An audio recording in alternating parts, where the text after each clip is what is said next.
Hello नमस्कार दोस्तों, class 11th math में आप लोगों का स्वागत है। आज हम क्लास 11th मैथ की प्रश्नावली 1.1 का चौथा प्रश्न हल करेंगे। तो चलिए देखते हैं चौथा प्रश्न में क्या है। निम्नलिखित समुच्चयों को समुच्चय निर्माण रूप में व्यक्त कीजिए। हमें यहाँ समुच्चय दिए गए हैं जो किस रूप में दिए हैं, ये रोस्टर रूप में दिए गए हैं। इनको हमको किस में बदलना है, समुच्चय निर्माण रूप में व्यक्त करना है। ठीक है ना। तो चलिए हम लोग देखते हैं किस प्रकार समुच्चय निर्माण रूप में लिखेंगे। चलिए अपन समझते हैं पहला वाला। ठीक है, देखो पहले में हमें क्या दिया गया है, पहले समझ लेते हैं इसको। पहले में हमें दिया गया है 3 अवयव। इसके अंदर क्या दिए हैं, समुच्चय के अंदर 3, 6, 9, 12 ये अवयव हमारे पास दिए हैं। अब ये अवयव का पैटर्न किस प्रकार चल रहा है, पहले हम लोग इसको समझते हैं। ठीक है ना। इसके बाद हम लोग उसमें लिखेंगे समुच्चय निर्माण रूप में। ठीक है ना। तो ये किस प्रकार चल रहा है, देखो यहाँ 3 है, फिर इसके बाद 6, फिर 9, फिर 12 है ना। इसमें 3 का गुणा होता गया है ना। 3 गुणे 1 है, फिर 3 गुणे 2, इस प्रकार 3 गुणे 2, 3 गुणे 3, 3 गुणे 4 यहाँ तक गया है ना। मतलब ये 3 यानी इसको लिख सकते हैं। यानी क्या है, ये प्राकृत संख्या है, गुणा का गुणा होता गया। ठीक है ना। इसमें तो हम इसको लिख सकते हैं। पूरे अवयव के लिए हम एक कॉमन अवयव क्या मान सकते हैं, 3 यानी मान सकते हैं। ठीक है ना। पूरे अवयव के लिए एक अवयव। ठीक है, चलिए इसको लिखते हैं समुच्चय निर्माण रूप में। चलिए इसमें लिख लेते हैं। पहला समुच्चय क्या दिया हमारे पास, समुच्चय 3, 6, 9, 12 है ना। इसका का समुच्चय यही लिख लेते हैं। ठीक है ना। निर्माण रूप, समुच्चय निर्माण रूप। ठीक है ना। देखो किस प्रकार बनेगा। अब देखो पूरे अवयव के लिए एक कॉमन अवयव इसमें मानना पड़ता है। ठीक है ना, एक्स। ठीक है, सच दैट एक्स किस प्रकार है, एक्स बराबर क्या है, एक्स बराबर इसको हम लोग 3 एन इस प्रकार लिख लेंगे है ना। एन क्या है, जहाँ एन क्या है, प्राकृत संख्या है, यहाँ हम लोग लिख देंगे एन बिलोंग करता किसमें, नेचुरल नंबर में है ना। और एन का मान कितना, एन का मान क्या रहेगा, एन का मान रहेगा 1 से बड़ा है ना, या 1 भी है शामिल है। और कितने रख सकते हैं, 1, 2, 3, 4 है ना, 4 तक रख सकते हैं एन का मान। ठीक है ना। और 4 भी शामिल है तो इसमें इक्वल का साइन लगा देंगे। ठीक है, इसके बाद ये मानिला कोष्ठक से बंद कर देंगे इसको। ठीक है, इसके बाद दूसरा देखते हैं। दूसरे में क्या दिया हमारे पास, दूसरे में दिया गया है ये। ठीक है ना। इसका समुच्चय निर्माण रूप लिखना है ना। समुच्चय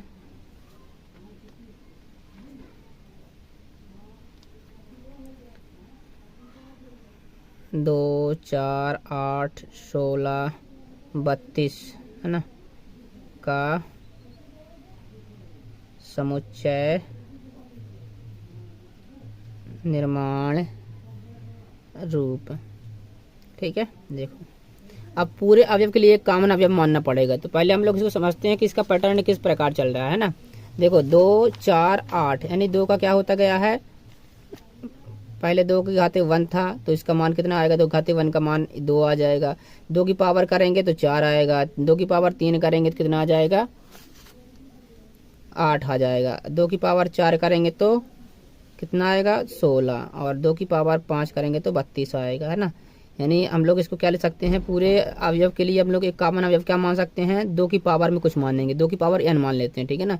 n का मान हम लोग क्या रख सकते हैं, 1 से लेकर 5 तक रख सकते हैं। ठीक है ना, n के मान रख सकते हैं। ठीक है ना। तो इसके लिए कॉमन अवयव मानते हैं एक्स, सच दैट एक्स किस प्रकार है, एक्स बराबर 2 की घाते क्या मान लेते हैं, n है ना। और n क्या है, n एक प्राकृत संख्या बिलोंग करता है n में। और n का मान अपन कितने तक रख सकते हैं, n का मान रख सकते हैं हमें 1 से लेकर 5 तक रख सकते हैं। 1 भी रख सकते हैं और 5 भी रख सकते हैं। ठीक है ना। तो 1 रख सकते हैं तो बराबर लगाएंगे, और 1 से बड़े रख सकते हैं n के मान। ठीक है ना। और 5 से छोटा और बराबर भी रख सकते हैं। ठीक है ना। n के मान ये इक्वल का साइन लगाते हैं, मतलब 5 भी रख सकते हैं ना। जब रख लेंगे तो ये सभी अवयव हमको मिल जाएंगे। ठीक है जी। इसके बाद देखते हैं तीसरा नंबर। तीसरा में हमारे पास क्या दिया है, ये समुच्चय पूर्व लिखते हैं। ठीक है ना। समुच्चय समुच्चय क्या दिया है 5, 25, 125, ये भी सेम इसी प्रकार है ना, इतने का समुच्चय निर्माण रूप, सेम इसी प्रकार का समुच्चय निर्माण रूप क्या हो जाएगा, देखो ये भी इसी प्रकार सेम टू सेम है, ठीक है ना, देख लेते हैं।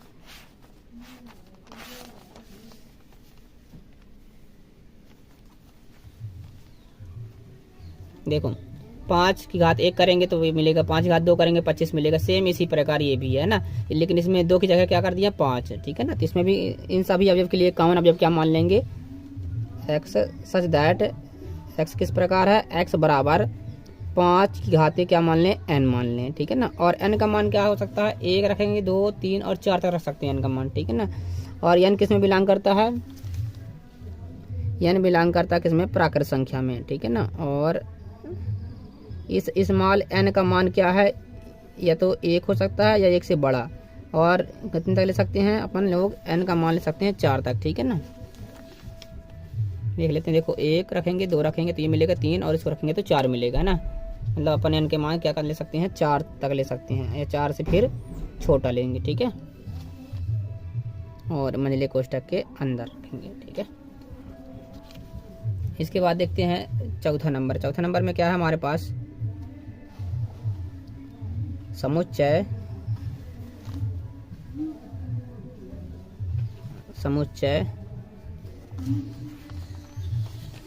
क्या दिया, देख लेते हैं। समुच्चय हमारे पास दिया 2, 4, 6 और डॉट डॉट लगा है ना, ये सभी क्या है, समप्राकृत संख्याएं हैं, ठीक है ना, ये सभी क्या है, समप्राकृत संख्याएं हैं, ठीक है।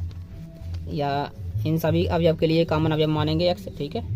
तो समुच्चय अपन के पास क्या दिया है, 2, 4, 6 और डॉट डॉट लगा इस प्रकार, इतने इसका समुच्चय निर्माण रूप क्या आएगा, देखो ये सभी क्या है, समप्राकृत संख्याएं हैं, x सच दैट, या x लिख सकते हैं, x क्या है, समप्राकृत संख्याएं हैं, या इसको इस प्रकार लिख सकते हैं कि x बराबर 2n है ना, इस प्रकार लिख सकते हैं। और जो n है, n बिलोंग करता है नेचुरल नंबर में, ठीक है, इस प्रकार हम लोग लिख सकते हैं, ठीक है। या यहाँ लिख कर लिख सकते हैं कि x क्या है, एक समप्राकृत संख्या, ठीक है, ठीक है ना। इसके बाद देखते हैं 5वां नंबर। 5वां में क्या दिया है, देखो समुच्चय हमारे पास 1, 4, 9 और ये कितने तक गया है, 100 इधर है ना, 100 है, 100 तक गया, ठीक है। तो इन सभी अवयव के लिए कॉमन अवयव मानना पड़ेगा। देखो 1 का वर्ग किया तो ये, 2 का वर्ग किया तो ये, 3 का वर्ग किया तो ये आया है ना, सभी का वर्ग करता गया, प्राकृत संख्याओं का क्या करता गया है, वर्ग करता गया है। प्राकृत संख्या का वर्ग करेगा तो 1 मिलेगा, 2 करेगा वर्ग तो 4 मिलेगा, 3 का वर्ग करेगा तो 9, इसी प्रकार 10 का वर्ग करेगा तो 100 मिलेगा, है ना। यानी प्राकृत संख्याओं क्या करता गया, वर्ग, ठीक है ना। तो इसके लिए चलो मान लेते हैं कॉमन अवयव पूरे। देखो 5वां नंबर में समुच्चय हमारे पास दिया है 1, 4, 9 और डॉट डॉट है ना, कहाँ तक गया है, ये 100 तक गया है। इसका समुच्चय निर्माण रूप, समुच्चय निर्माण रूप, देखो सभी अवयव के लिए कॉमन अवयव क्या माने, x मानेंगे, ठीक है। x सच दैट, x किस प्रकार, यहाँ गुण लिखते हैं, x बराबर क्या है, प्राकृत संख्याओं का क्या करता गया है, वर्ग करता गया है ना। तो प्राकृत संख्या n होती है, n मान लेते हैं, n की घाते क्या कर देते हैं, 2, ठीक है, n की घाते 2 कर दिए। और n क्या है, n बिलोंग करता किसमें, नेचुरल नंबर में, ठीक है ना। और इसमें कहाँ तक गया है, n का मान अपन लोग क्या रख सकते हैं, प्राकृत संख्या क्या कर सकते हैं, n का मान 9, 10 रख सकते हैं, 10 रखेंगे तो इतना 100 मिल जाएगा, 100 मिल जाएगा, है ना। यानी हम लोग और यहाँ n का गुण लिखेंगे, स्मॉल n का मान रख सकते हैं, स्मॉल n का मान अपन लोग 1 से बड़ा रख सकते हैं या 1 भी रख सकते हैं, ठीक है ना। तो ये मिल जाएगा, इधर n की जगह रखेंगे तो ये मिल जाएगा, ठीक है ना। 1 से बड़ा रखेंगे तो 2 रखेंगे तो कितना मिलेगा, 4 मिलेगा, 3 रखेंगे तो 9। इसी प्रकार n का मान कहाँ तक रख सकते हैं, 10 तक रख सकते हैं, या 10 को भी रख सकते हैं, ठीक है ना, इससे बड़ा नहीं रख सकते हैं, ठीक है ना। 10 भी इसी में शामिल है, इसलिए हम लोग बराबर का इधर चिन्ह लगाते हैं ये, ठीक है ना।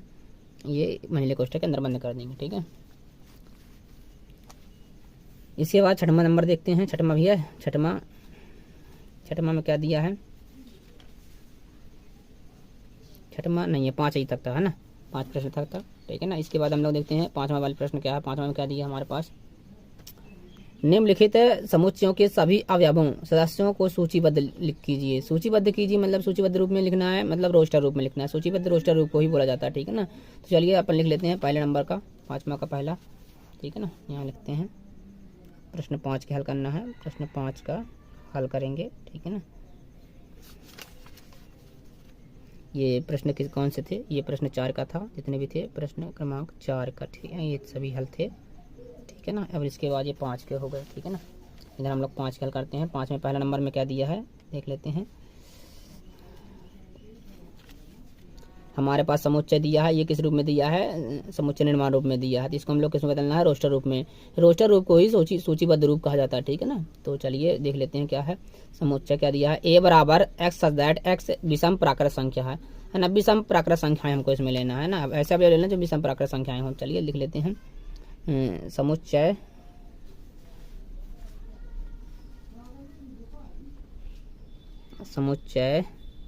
ए का सूचीबद्ध रूप,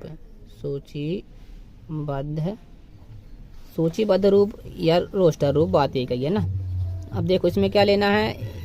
एक्स एक विषम प्राकृत संख्या, विषम प्राकृत संख्याएं लेना है ना। यानी हम लोग इसमें अब जब क्या कर लेंगे? विषम प्राकृत संख्याएं तो 1 2 तो नहीं लेंगे, सम है ना। इसके बाद 3 5 7 इस प्रकार, ठीक है ना। इस प्रकार हम लोग लेते जाएंगे, ठीक है ना। ये विषम प्राकृत संख्याएं लेंगे, ठीक है। इसके बाद दूसरा देखते, दूसरा में क्या दिया है? b बराबर एक्स दैट एक्स एक पूर्णांक है। एक्स क्या है? एक पूर्णांक है, और एक्स का मान क्या है? -1/2 से बड़ा है, और 9/2 से क्या है? छोटा है, ठीक है ना। तो इसको समझ लेते हैं। इसको इसमें अभी आप कैसे लिखेंगे? इस प्रकार लिखेंगे, देखो -1/2 इसका मतलब क्या है? -1/2 का मतलब क्या है? -0.5, ठीक है, इसका ये मतलब हुआ। और ये 9/2 का मतलब क्या है ना? 2 चौके 8, 4.5, है ना। तो हमको क्या लिखना है? इनके बीच के पूर्णांक लिखना है ना। इससे बड़े वाले पूर्णांक लिखना है। तो इससे बड़ा वाला पूर्णांक क्या आएगा? 0 आएगा। इससे बड़ा जब पूर्णांक लेंगे तो 0 आएगा, है ना। इससे बड़ा लेंगे 0, है ना। फिर 1 2 3 4, है ना, 4 तक आएगा। इसके बाद 5 आएगा, तो इससे बड़ा हो जाएगा, है ना, ठीक है ना। इसमें जो कि इससे बड़ा नहीं लेना है, ठीक है। इतने पूर्णांक हम लोग इसमें लेंगे, ठीक है। तो चलिए लिख लेते हैं।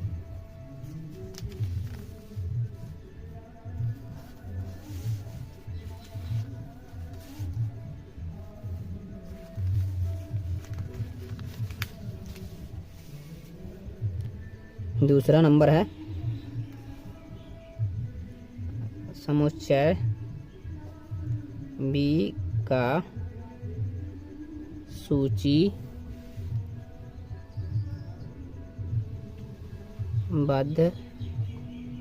रूप, है ना। इसमें क्या अवयव लेंगे?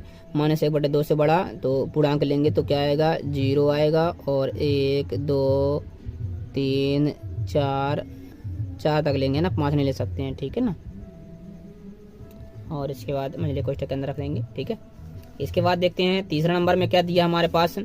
c बराबर एक्स दैट एक्स एक पूर्णांक है, और एक्स स्क्वायर क्या है? 4 से छोटा है या 4 के बराबर आएगा। इसका स्क्वायर करेंगे तो एक्स क्या है? हमको पूर्णांक लेने हैं, पूर्णांक मान इसमें लेना है ना। पूर्णांक हम लोग जानते हैं कि 0 होता है ना। 0 1 2 3 4 ये पूर्णांक कहलाते हैं, है ना। ये धन पूर्णांक है, इस साइड ऋण पूर्णांक रहती है ना। बाएं साइड चलते हैं अपन लोग, तो इस साइड क्या रहती है? ऋण पूर्णांक रहती है ना। इस साइड क्या रहती है? धन पूर्णांक रहती है। हमको पूर्णांक लेना है ना। फिर उनका वर्ग करें तो क्या आना चाहिए? 4 से छोटा आना चाहिए। देखो हम लोग 0 का वर्ग करेंगे तो 0 आ जाएगा, यानी 4 छोटा आएगा। 1 का वर्ग करेंगे तो क्या आएगा? 1 ही आ जाएगा, है ना, यानी 4 छोटा आएगा। अब -1 का वर्ग किए तो 1 आएगा, ठीक है। -2 का वर्ग करेंगे तो क्या आएगा? 4 आएगा, जो कि 4 के बराबर है, छोटा है, ठीक है। और यदि धन वाले लेते हैं, धन वाले में 1 लेंगे तो क्या आएगा? 1 ही आएगा। 2 लेंगे तो 4 आ जाएगा, है ना। इसके बाद 3 लेंगे तो कितना आ जाएगा? ठीक है, 3 का वर्ग करेंगे तो कितना? 9, ज़्यादा हो जाएगा, है ना। 4 से ज़्यादा नहीं होना चाहिए, 4 के बराबर आ जाए, या फिर 4 से छोटे वाले लेना। तो अब अपन लोग किनको लेंगे? 0 से -1 और -2 लेंगे, और यहाँ 1 और 2 प्लस वाले, ठीक है। तो चलिए अपन लोग लिख लेते हैं इसमें अवयव।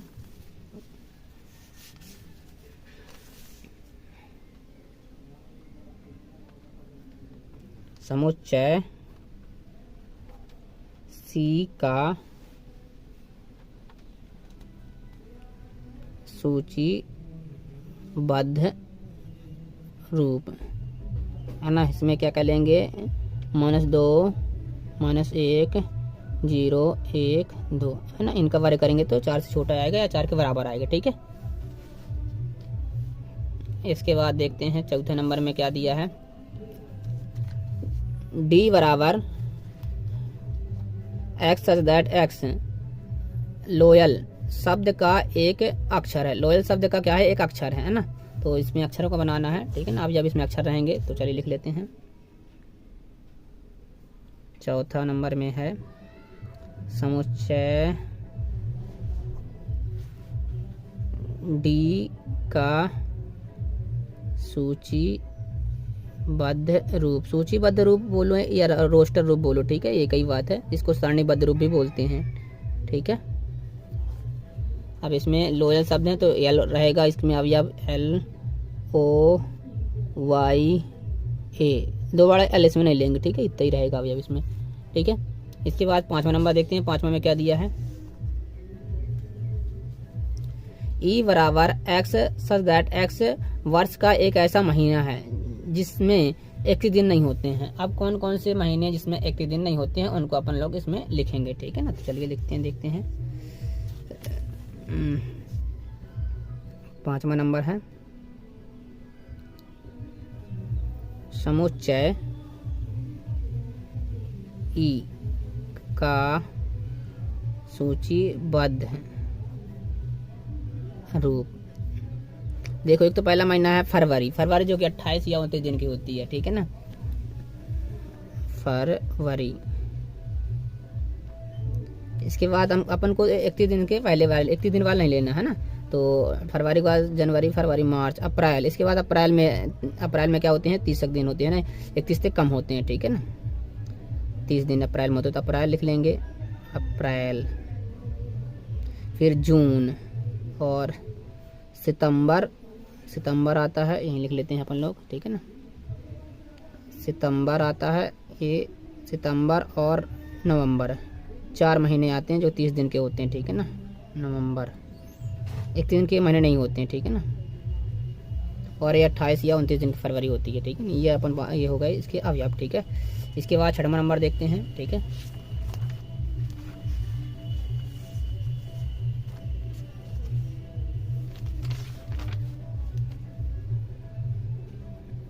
समुच्चय एफ का सूचीबद्ध रूप। अब देखते हैं इसमें, ये रोस्टर रूप वही है, बात सेम ही है, ठीक है ना। देखो इसमें क्या दिया है, एक्स सच दैट एक्स अंग्रेजी वर्णमाला का एक व्यंजन है जो के से पहले आता है।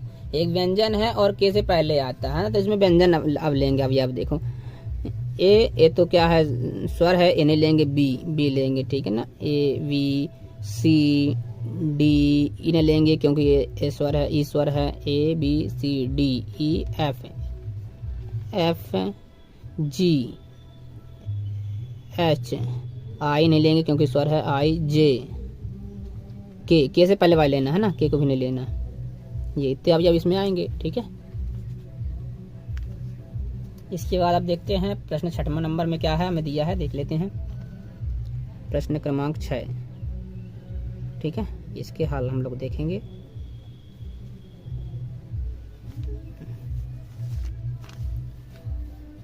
इसमें क्या है, इसमें मिलान करना, जोड़े मिलाना, चलिए देख लेते हैं, ठीक है। बाईं ओर रोस्टर रूप में लिखित और दाईं ओर समुच्चय निर्माण रूप में वर्णित समुच्चयों का सही मिलान कीजिए, है ना। तो चलिए देख लेते हैं, इसमें मिलान करना है तो 1 नंबर का किस में आएगा। देखो इसमें क्या क्या दिया है, अवयव 1 2 3 4, ये क्या दी है, प्राकृत संख्याएं दी है ना, प्राकृत संख्याएं हैं, ठीक है। और प्राकृत संख्या भी है। और देख लेते हैं इसमें किसमें जोड़ी में आएगा, अभाज्य संख्या है और 6 की भाजक है। अभाज्य संख्या तो है नहीं 6, ठीक है ना, तो ये तो बालद हो नहीं सकता है। इसके बाद इसमें देखते हैं एक्स संख्या 10 से कम एक विषम प्राकृत संख्या, ये भी नहीं है, ठीक है ना। ये एक्स सच दैट एक्स प्राकृत संख्या है और 6 की भाजक, हाँ ये 6 की भाजक हैं, तो ये इसका किस में हो जाएगा, सी नंबर में हो जाएगा, क्योंकि 6 इन सभी से डिवाइड हो जाएगा, 6 की भाजक हैं ये सभी, ठीक है ना। तो 1 नंबर किस में आ जाएगा, 1 नंबर का आ जाएगा सी नंबर में, 1 नंबर की जोड़ी मिलेगी सी नंबर में, ठीक है। इसके बाद दूसरे नंबर को देखते हैं। दूसरे नंबर में क्या है, 2 और 3 दिया है, ठीक है। तो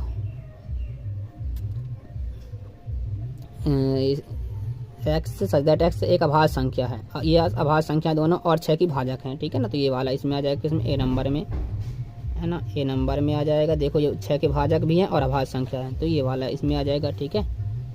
इसके बाद देखते हैं तीसरा नंबर में क्या है। तीसरे नंबर में हमें क्या दिया है, मैथमेटिक्स, इसका सिंपल सी बात किसमें आ जाएगा, डी नंबर में आएगा, कि इसके अक्षरों का क्या है, ये समुच्चय है, ठीक है ना। तो इसका आ जाएगा डी नंबर, है ना। इसके बाद लास्ट वाला है चौथा नंबर, 1 3 5 7 9, है ना, ये इसका किसमें आ जाएगा, ये 10 से छोटी हैं और विषम प्राकृत संख्याएं हैं, है ना।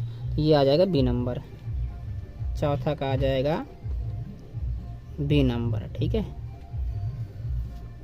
इस प्रकार हम लोगों ने प्रश्नावली 1 के चौथा, 5वां, 6वां प्रश्न हल कर लिए हैं।